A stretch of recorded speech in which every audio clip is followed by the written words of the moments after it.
you have two rim protectors. I mean, how do you kind of adjust not having, that big guy down low? How does it kind of change your defensive game plan, I guess? Well, we've known that we don't have a real true rim protector, and not everybody does. It's not like everybody else has one either, but it's put a greater deal of emphasis on being able to guard the ball because if you don't guard the ball, then people get to your rim and it's either take a charge or it's collapse, and then the ball gets kicked out, so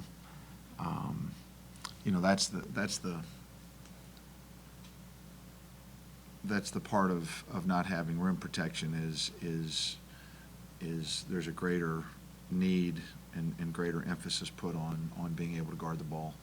So now you need to guard the ball well anyway, but there's a greater emphasis on that. I think Mike Bray touched on it. I mean, your guys' size around the lineup really is a really good match to be playing man-to-man switching because it kind of prevents those mismatches. I mean, what do you think? Is that kind of that was the design. That was the thought process going in. We're similar sized, and what's the difference if they're posting up a guy that's 6'8" or a guy that's 6'6"? I mean, there's not it's not a lot of difference, and sometimes that guy that's 6'6" is able to wedge himself and get in front and stay in front and be a little bit more problematic for the offensive post player, and so I think our switching has caused people problems. Now there are some unintended consequences with switching that we have to work on daily that because you can be exposed in other ways, and it just inherently causes some other issues that you have to deal with. But if you don't switch, then there are certain things that you have to do to combat what the offense does, and if you do switch, then there are other things that the offense is probably going to do that you have to work to combat. So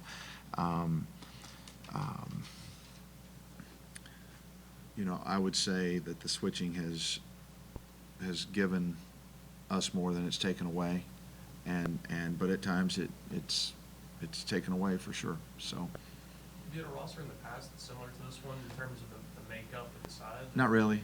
Not one to where your starting five were within 2 or 3 inches of being the same height. I don't think I've ever had a lineup quite like that, and but there's more than one way to skin the cat, obviously. So we just have to we've pretty much decided what we think is the best way for this group, and now we have to do it and just do it a little better each day. When you don't have the rim protector, does it help you focus other parts of the court? Because if you got a big 7-foot guy who's not really bad shots all the time, you take more chances as they cross the timeline? I think you can take more chances. You can be more aggressive. You can have less concern about being beaten off the dribble because you have that type of protection behind you. So and my belief is that tough contested two-point shots are the kinds of shots that we want our opponents taking. And we don't want layups, we don't want threes, and we don't want free throws. But contested twos are the best ones, we think. But in some instances we've been effective at accomplishing that, but at some times we haven't been. So, and you're not going to ever get it done exclusively, of course. People are going to get to the foul line on you. They're going to get some three-point shots against you and things like that. So get some layups against you. So, but you can take a few more chances and be a little more aggressive when you know that as long as you don't lose contact and you can run them all the way down to the rim, that you've got a guy or two down there that can affect what happens, change the trajectory of something that happens, but we don't have that, so we don't have to worry. We don't sit around and think about, okay, just make sure they're not able to pull up and shoot an uncontested shot, and we don't have that, so we've had to go about it differently. What is it, Kevin, about that pack-line defense that Virginia plays that makes it so difficult to prepare for and so difficult to be effective offensively? They're just they're great at multiple efforts. They do a great job of guarding the ball.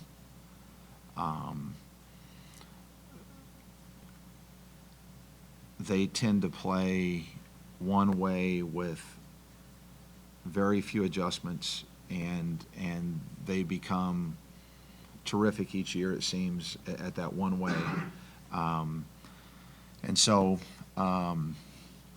and it's a commitment to a scheme and to a philosophy, and obviously terrific teaching of that scheme and philosophy, and to the point to where there's no confusion about. I don't think any of their guys are ever confused about what's supposed to happen on any given action or any given possession, and so I think a lot of people try to play defense that way, but nobody quite seems to be able to coach it and teach it and almost demand it the way that Tony seems to on a very consistent basis. As a person, the youth guy, with Cam and Jamel, Mike's having a great season, shooting from the outside from the rim. Do you feel like you have a team that's somewhat equipped to maybe handle that, where the thing that defense takes away with the penetration and shots closer to the basket, you guys have guys who are capable of outside shooters. Do you feel like does that make you feel better? Well, I think that I think one of the things that you have to do in order to beat Virginia is you have to make some shots. I don't think that those shots are any easier because they play pack line defense. As a matter of fact, I think that their ability, and it's one of the things that I marvel at, is their ability to take away the three-point line while also taking away penetration, and they double team the post, and so standard reasoning would be you get it out of the post, you move it, you end up with a good shot, but you don't against them because they don't let you get it out of the post easily. They seem to be, their rotations seem to be faster than everyone else's, and so they're back where they need to be, and they get you covered up before you get good shots.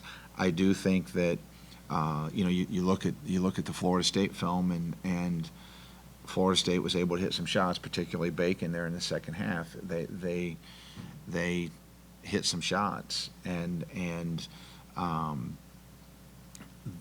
but it's not. Those shots are not easy shots. Those are shots that most of them were contested, and he just made terrific offensive plays, and so you have to make some shots against them. Because again, it is a little more difficult to score around the goal or penetrate it to the goal or whatever by the nature of their defense. As a head coach, when you're building a program, is the goal to have that sort of defensive identity like Virginia has, where you're known for one thing and you can kind of recruit, you can play that one system? I think it depends on the coach. I think that we all have our own philosophies of what we're going to sell to kids and that sort of thing, and so they obviously have built their program much like Tony's father did on the concepts of the belief and their commitment to defense, and it's obviously been very effective. But it's interesting because it still comes down to your ability to teach and your ability to get your players, to get the kinds of players that you need to play that way. I'm guessing that at times Virginia Tony's probably been willing to pass up on a more talented offensive player to recruit a guy that he knew that would be able to play on the defensive end the way that he needed him to. And so it goes into your recruiting, it goes into, everything you do, practice structure-wise,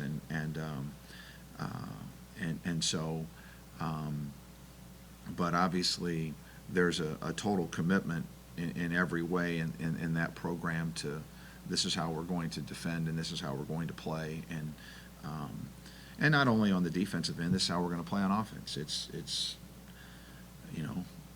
not going to be real fast-paced. It's going to be a little more methodical, and they want to get you into their grinder. They just kind of they want to grind you into their style of play, and they're good at it. So would you like, as a head coach, have you built a program with that one identity in the past, or has it been?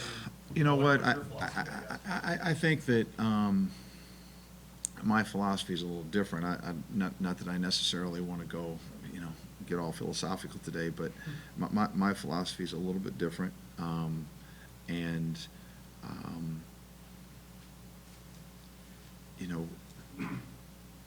I feel like for me to be an effective coach, I need good offensive players. Okay, and now I think we're all looking for the best players that we can get that can play both offense and defense. But if you give me a good offensive player, or my choice between a good offensive player and a good defensive player, I'll take the good offensive player and try to teach him to play defense, and as opposed to the good defensive player and try to teach him how to score. So I think that being good at being good, not great, but being good at defense is a little easier than being good at offense. And now, Tony's teams are great at defense, and so I would say that part of his brilliance as a coach is the ability to make whatever team that he has great at defense. I mean, it seems like every one of their teams is great at defense. So he has to be a great defensive coach. And so. You talked before the Notre Dame game about how you felt like your guys responded with the challenge. And when you went to Maryland, that you saw them play at a higher level, because of the competition. How have you seen them? Has that carried over into practice and the preparation? Have you seen them embrace the challenge of, hey, everybody knows Virginia's a top-flight defense. What are we going to do to attack it, and sort of embrace that part of this process? Well, we only had one practice yesterday in preparation so far for this game. I just think they generally know the challenges that await us. I don't know that I've seen a difference in their mindset towards preparation, and I thought we competed hard against Notre Dame. I thought that when you look up and it's 66 all at the end of regulation, or 66 or 68, whatever it was, for a team that's as good offensively as Notre Dame can be, I thought that defensively we probably hung in there pretty well, so I think our team is competing, and so we just have to. The one thing I'm sure of is that getting too high over a win or too low over a loss is not going to be any solution or an answer to anything. So we lost. We had to come back on Monday and took Sunday off, had to come back on Monday and prepare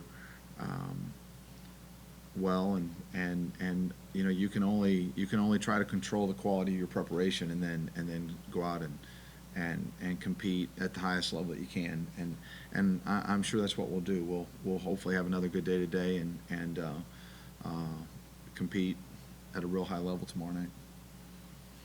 Everybody, talked a lot about their defense, their offense is doing really well also. What have you seen from that group that maybe is a little bit more prolific than the typical Virginia offensive team in the last few years? Well, I think they can. Their shooting numbers are really good. They don't shoot often, but they shoot. Their percentages are very good. So they obviously have guys that are capable of putting it in the basket. It's a team offense. You know, highest guys averaging 10 points a game, and it's not reliant upon one guy, and so they, you know, again, they space the floor and try to screen you and grind you into their game. And a lot of times when you play them, it's and I say this because, you know, we've scrimmaged him, we've played him when he was at Washington State. You know, it's if they get you in their grinder, then you've got problems. So you have to work to keep playing your game the way you play it, and not succumb to the style that they want. You talked after the Notre Dame game about all of the missed layups. Was there something that needs fixed there, or was it just a matter of that's the way things were going? Yeah, it just you know, sometimes you have a day like that, and we just kept getting to the basket and and laying the ball up on the backboard or on the rim, and it just kind of kept rolling out, and so and I'm not talking about uncontested layups, but I'm talking about layups nonetheless, and so it's just some days you shoot the ball well from the foul line, or you shoot it well from three, and then other days you might not shoot it well. Layups are sometimes can be the same thing. Now, it doesn't happen as often. You know, typically these guys make layups with a higher degree of proficiency, but for whatever reason, we missed several that day, and so just the way the ball bounced that day, I guess. Since the start of ACC play, Kevin, last week, I know you can only read into your guys' minds so much, but how much of a difference from an intensity standpoint, maybe a focus standpoint, have you noticed in your guys now with the schedule getting tougher, with the opponents maybe becoming a little more familiar? You know, you notice a difference in the level of engagement and the energy level and those things, an increased awareness and heightened sensitivity to what we're telling them and that sort of thing. So, I think that I think naturally the intensity ratchets up for everyone, not just us, but for everyone when conference play comes. And I would say that that's happened. But it hasn't happened in a way to where it's like way up here and it was way down there in the non-conference play. And you know, I think that while there's an increased level of intensity, it's still about your habits. It's still about the habits that you've created from day one and practice and that sort of thing. And just because your intensity goes up doesn't mean that your habits are going to change. So I would much rather have great habits than an increased level of intensity. So it still will. All of this will go back to the habits that we've established and we continue to establish through our preparation.